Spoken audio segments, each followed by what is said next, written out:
unreformed, unrepentant, unimproved, rerun Donald. And if you're watching this, trying to figure out what's going to happen to America, you should be very worried. He threw Ukraine under the bus.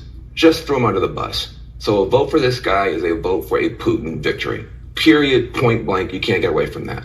He would not say that he wouldn't pardon people who've been convicted in U.S. courts of seditious conspiracy, a criminal thug group called the Proud Boys.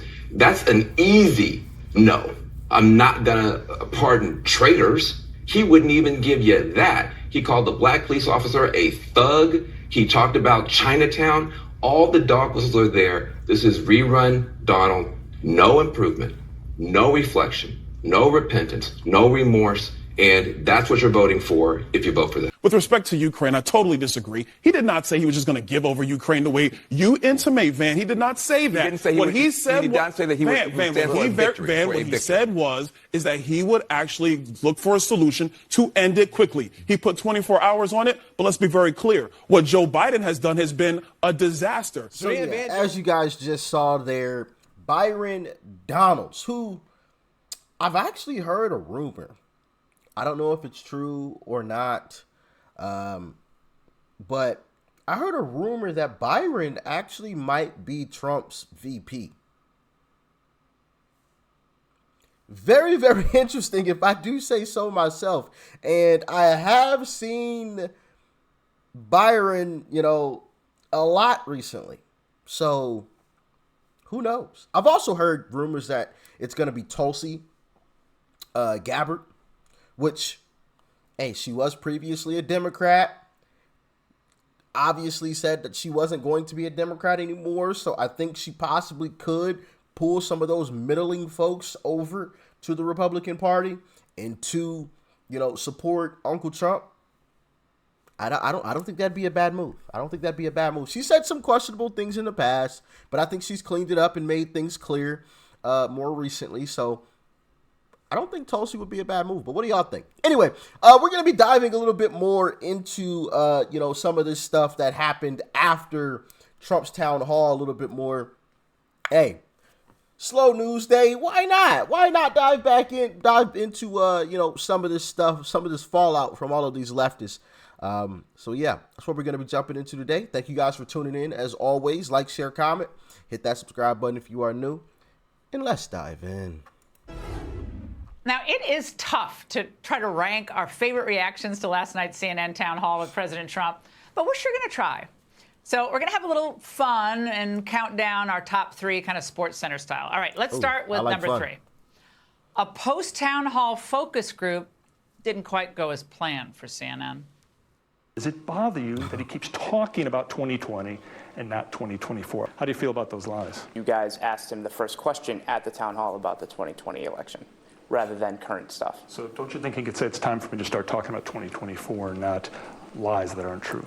Couldn't the media ask him a question about 2024? Now, I almost Kamala cackled at that one. Surprise, most voters are smarter than CNN. All right, coming in at number 2, MSNBC's struggle. I will give CNN credit, though, once again, and I always want to acknowledge this, because when folks do the right thing, I think we should, especially when they're leftist sides of the coin, I think we should support them, and who knows, maybe it flips things. But because things are run by the almighty dollar. But yeah, they hosted a town hall for Uncle Trump. Granted, the moderator was terrible in my humble opinion, and from what I've seen across the internet, a lot of people agree with that statement. Absolutely terrible. But the fact is, they gave him a platform to speak from on mainstream media, and he knocked it out of the park. So, hey, I give CNN credit. Great job, CNN. Great moves. You keep making moves like that, CNN. You gonna make me watch you, all right? To come to terms with the fact that another network actually hosted a town hall with a former president. Truly stomach turning. The hurricane of lies is almost difficult to annotate. It was a shameful and disgraceful thing to see, but I think that he is running on an explicitly authoritarian program. I think it was a... What was on his head? If anybody knows. Genuine question. I'm honestly curious. Let me know. Program. I think it was Genuine a profoundly irresponsible decision. It was shameful. The thing that gave me an actual feeling like I'd been punched in the stomach were the reports of the crowd. The treatment of the moderator by Trump was, in every classical description, we don't really often apply it to politics, abusive. Abusive would be having to watch liberal mom Chardonnay hour each afternoon on MSNBC.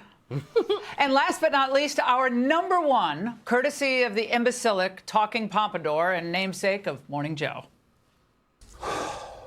No surprises, and yet it was a disgraceful performance. I can't believe I'm going to use catastrophizing language here, but it was disgraceful on every level. What I saw last night, at least, was as chilling as anything I've seen on television since. Oh my goodness. It was chilling.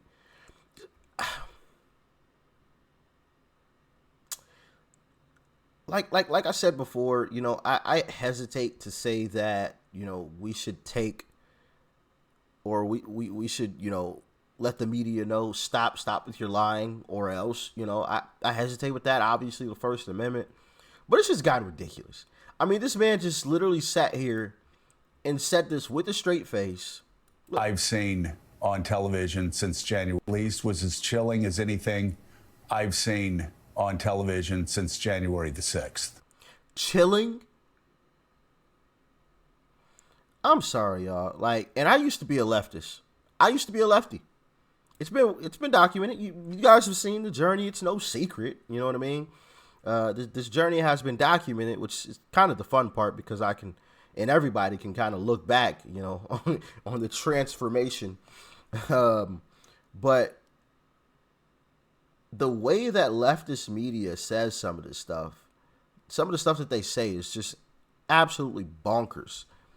He sat there with a straight face and said it was chilling. Chilling because a former president and future president was on TV. That was chilling. He was on TV talking. That's chilling. It's not chilling when people firebomb a police station. It's not chilling when people are flipping over cars out in the streets. It's not chilling when folks are marching the streets with these mask and face coverings, threatening folks, blasting through windows and looting stuff. That's not chilling. But having a former president on TV is chilling. It's so disingenuous. It makes me want to pull my hair out. And I don't even have any hair. Oh, man. Do y'all get really frustrated like me? I can't be the only one, right? I can't be. When you hear stuff like that, it's just, come on. How is this even on TV? Chilling.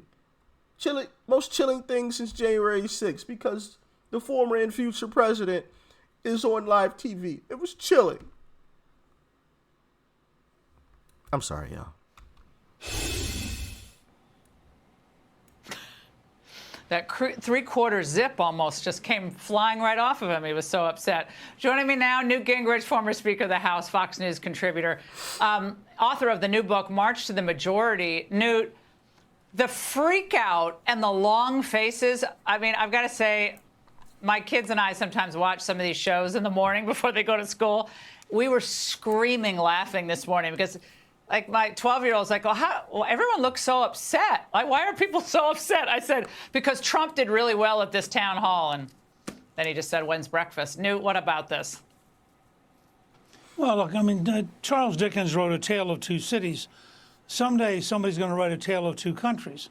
What you have on the left is a group of fantasizers who thought that the Russian hoax was real. They thought that the intelligence community attack on the Hunter Biden laptop was real. You go down the list. Every time they turn around, they know Trump is bad. They wake up in the morning chanting Trump is bad. They go to bed at night chanting Trump is bad. And they're shocked to find out that more and more Americans don't agree with them. The average American now faced, as you point out in the last segment, faced with Biden's millions of illegal immigrants, faced with the total collapse of crime in big cities, faced with the inflation rate that's eating up our family budgets. You go down the list, and they're going, let me get this straight. Donald Trump is fighting for me, and they are fighting against Donald Trump. And what that does is it makes Trump stronger. His current numbers in a Republican primary are so staggering that I doubt if he'll be in a single debate between now and getting the nomination, because there's no reason for him to. He's 25, 30 points ahead of anybody else. And the reason is he is seen by everybody on the right as the one person with the courage and the strength to stand between them and a truly crazy left-wing establishment. And we know it's true because we've now watched him take this beating for 7 straight years, and he's still standing. It's an astonishing performance. Yeah, Newt, which is also encouraging as well. And I spoke about this before. It really gets me energized. When I think about that fact, Trump has taken so much flack, so much. It's almost like they're trying to commit a death by 1,000 cuts, right? And they're just swinging anything and everything they can at Uncle Trump. I mean, indictment here, possible indictment there, possible indictment there, possible indictment there. Oh, somebody coming back from 25 years ago claiming this on you. Here, hit him with that. Oh, you remember J6? Oh, this and that, and it's like a death by 1,000 cuts. I think that's their tactic now. Just anything and everything you could possibly throw at this man, because the big stuff we've already attempted. We've already attempted the big stuff. We couldn't get him. So just throw the book at him. Throw the whole book, the kitchen sink, the shoes, the socks, the shirts, the shorts, the shower head. Unscrew the shower head. Throw that at him too. Matter of fact, take the bathtub out. Throw it. Literally everything. Throw it at him. And he's taking, excuse me. Whoa, swallowed down the wrong pipe there. And he's taking everything and still remains standing. He's still standing. And he's still saying, nope, I'm still walking in the same direction. I don't care what you throw at me. Don't care. And the fact that he's still doing that, like I said, it energizes me. Makes me want to go even harder, makes me want to support him even more. Look at what he doesn't have to go through this. Like I said before, everybody knows this. This is no secret. The guy's a billionaire. He could literally say, all right, you know what? I'm bowing out. This political stuff is not for me. I will shut up. I'll get off Truth Social. I'll stop tweeting, or stop making posts. You won't hear from me again. The left would leave him alone. He'd disappear off into the sunset. It could be that simple for him. The fact that he says no lets me know, first off, he knows he can win and probably will win. That's one thing that it tells me. And 2, it tells me that the left's in trouble. Let's get it. Yeah, what about the GOP elite types, the establishment types? You saw some of them trotted out today. You hear about John Cornyn or Thune or Todd Young. Bill Barr said it would be a disaster. Trump would get nothing done in another term. What about all those characters? Well, I think that's what you get in a period of really dramatic party change. When Franklin Delano Roosevelt took over the Democratic Party, their previous nominee, Al Smith, left the Democratic Party because it had changed too much for him. I think these things happen. Donald Trump represents a dramatic reorganization of American politics. He's turning the Republican Party into the working class party. The Democrats are becoming the party of the elite wealthy, sort of the John Kerry windsurfing party. And that is a John Kerry, my goodness. radical transition in American politics. And frankly, some of the old-time Republicans are going to be happier windsurfing with John Kerry than they are going to be eating hot dogs with Donald Trump. All right, Newt, great. Yeah. Unfortunately, you know, the what's his name? Why am I drawing a blank? I can see his face. He always has a face like he just took a dump in his pants and he's like panicking, like.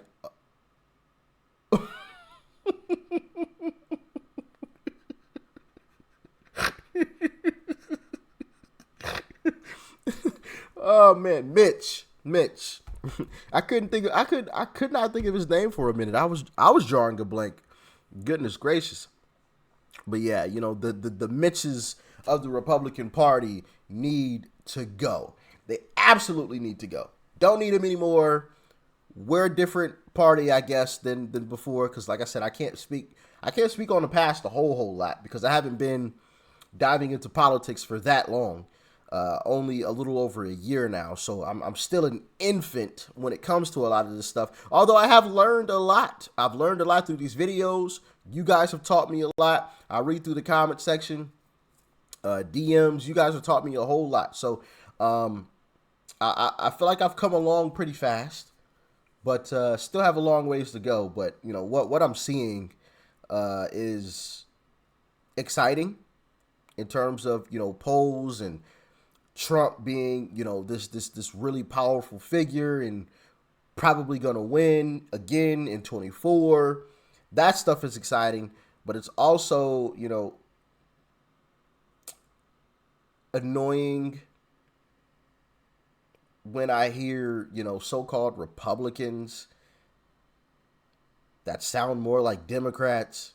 It's like, why are you over here, son? You know, I don't know. I don't know. But yeah, stuff is crazy. Anyway, y'all let me know what you thought about this one in the comment section below. Like, share, comment. Hit that subscribe button before you go. Peace and love. I'm out.